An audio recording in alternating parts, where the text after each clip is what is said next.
கடவுளே. மச்சான், சாமி கிட்ட உனக்காக நான் வேண்டிக்கிறேன், எனக்காக நீ வேண்டிக்கோ, ஓகேவா? சரி மச்சான். சரி வாடா. அம்மா தாயே.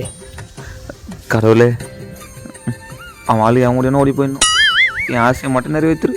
கடவுளே, அவனை எந்த ஒரு பொண்ணும் பார்க்கக்கூடாது, கடைசி வரைக்கும் ஒண்டி கட்டியாவே இருக்கும். கடவுளே, அவன் +2 ஃபெயில் ஆகிட்டு என்னோட சேர்ந்து அட்டெம்ப்ட் எழுத வரணும். அதுக்கு நீ தான் துணையாக இருக்கணும். கடவுளே, அவனுக்கு எந்த இடத்துலையும் வேலையே கிடைக்கக்கூடாது, வேலை கிடைக்காம பிச்சை எடுத்து நாய்ப்படாத பாடு பண்ணணும். கடவுளே, நான் நினச்சதை மட்டும் நிறைவேற்றிரு. கடவுளே, நான் நினச்சதை நிறைவேற்றிட்டேனா என் மச்சான் எனக்கு வருஷம் மொட்டாடி தான் வேண்டிக்கிறேன். எனக்கு மொட்டை நீ என்ன சொல்ற? ஓகே தானே மச்சான்? எங்க வர்றான்? டேய் டேய் நில்றா. நிக்க மாட்டே போடா. டேய் உனக்கு வேண்டிங்கறா.